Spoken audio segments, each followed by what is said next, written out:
with that avalanche of memories. But I had the surprise that this little origami ball just developed itself like this paper ball thrown into water. It developed itself and created its own space and its own shapes in a way. So it was a very spontaneous book. It was written from the beginning to the end without any overwriting, without any words erased, without anything added, and without anything taken from it. And so, but it was really a form of automatic writing. I mean, in that sense, or in the surrealist sense, or it was a sort of a process of continuous inspiration, a sort of a self hypnosis in a way. and did you set out when you're writing it that way? Did you set out so that you would, with the explicit sort of rule-bound practice, that you would not return and overwrite anything? Was that your concern? Yes, I had this in my mind. Because I write by hand, I just love to have very clean pages, without like the children doing school, without erasing lots of words and making ugly spots of ink everywhere. So I want it to be clean. I wanted it to be very nice and clean. And I regret that I didn't bring you one of those notebooks to show it to you, how beautiful it is, this book in its original form on that lined paper of the notebooks. And I finished this first volume in Amsterdam in 2 years, and after that I went to Berlin and I started to write the second volume, which I completed in Berlin and partly in Budapest, where I had some grants, things like that, or I taught at universities there. And when I got to about the half of the book, I felt the need to give it a shape. I couldn't invent all the time. This process of continuous invention had to get to an end, and I started to give this big material that accumulated a shape. So I found that there were about 40 stories that were divergent. So I had to close them from time to time in a certain pace of the book, which was very important. The pace was very important, in such a manner that I could hear them clicking, making click when they ended. So I heard 40 clicks, click, click, click, click, click, up to the end, when at the end of the third volume, where I had a final, very big click above. And above this, another one, because the book has about 2 endings, one on the earth, one in the skies in heaven, like in Goethe's Faust, for example. So I had a lot of fun writing this book. It's in a way the book of my life, and I'm Literally and figuratively. Yes, Yeah. and I'm really very happy that I could finish it. Uh-huh. It was a miracle for me, and in 2006, when I finished it in Stuttgart, I really cannot tell you if I was happy or appalled. It was both of them at the same time. I was very, very, very happy because this book almost finished me before I could finish it.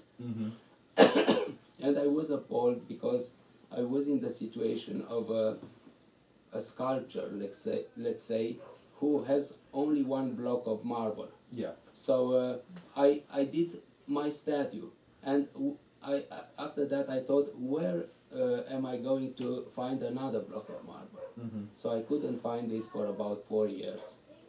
But you had published the first volume Yes. That had already been published, and the second Yes. volume had Yes, I also publish been them all published. the time in the original Romanian version and in all the translated versions, step by step, volume by volume. Uh-huh. Because it would be crazy to offer a publisher 1,500 pages at once. Mm-hmm. Only Peter Nadash did this with his latest book. Yeah. Yeah, I think Javier Marias did that with Your Face Tomorrow. Javier Marias But too, then he yeah. published them separately, which is, yeah. But this book, I would add only one thing. It is published in only one volume in 2 languages, but it's like the Bible, like that. In Romanian, of course, when my publisher wanted to make me a big surprise, and in Bulgarian. I have there an absolutely crazy publisher who did a huge book. You can break stones with it. Cash and published. I don't know if this is oversized cash. Yeah, he ruined himself actually by doing this. I advised him not to do this, but That was on the crazy. market. It wasn't just a gift. Yeah, He that sold was, it that way. Yes, Yeah. that was on the market. Yeah, Uh-huh. but he didn't sell it.